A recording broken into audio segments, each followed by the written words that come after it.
Alright, so nandito ako sa Manginasal. Thanks. Nandito ako sa Manginasal ngayon mga gar. Cagayan de Oro City. Look at the city of Cagayan de Oro, city of golden friendship. Big bike gamit, magdi-deliver tayo ng pagkain.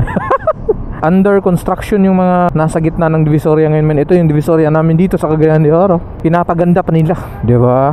Pogi ko talaga nang naka-helmet. Lalo na't walang helmet, mas pumupogi. Diba?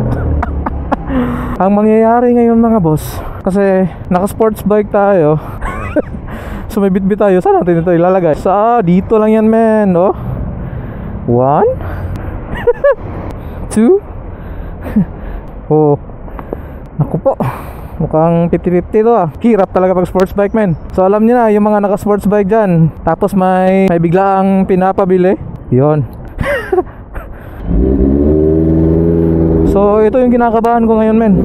Nandito safe kaya to, kasi sa baba baka di ko makita mahulog di ba?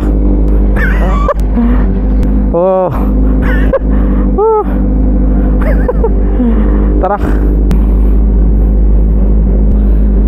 Kawasaki ZX25R, pinag-deliver ng pagkain.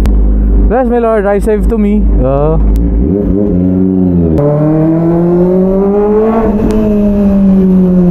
Pag naka-sports bike, gamit na gamit yung stock side mirror. Kaya yung ginagawa ko, hindi ako gumagamit ng steel side mirror. Kasi yung lakas niya, yung power dyan sa side mirror niyan, medyo mahina. So just in case if merong ganito, hindi ko mailalagay. Kaya nadadala talaga ako palagi ng eco bag.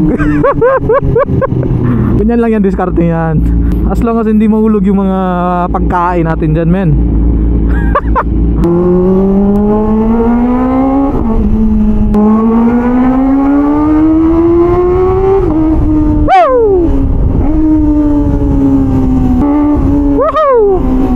Uy, daming nakatingin Iba talaga pag sports bike man, nakakapogi.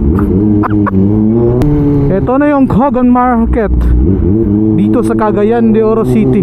O, di ba? Hindi nakagaya ng dati.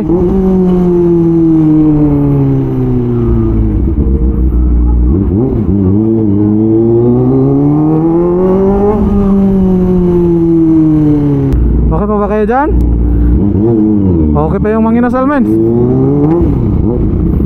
Kaya sa mga ganitong ginagawa natin, kaya isa sa mga gusto ko kasi mga boss, mga madam, X-Max. Kasi nakapag-drive na ako ng X-Max, long drive at saka yung tipong nag-grocery ka. Grabe men, ang laki ng U-Box men. Talagang yung pinag-groceryhan ko, kasyang-kasya men. 2 helmet, isang half face at saka isang full face.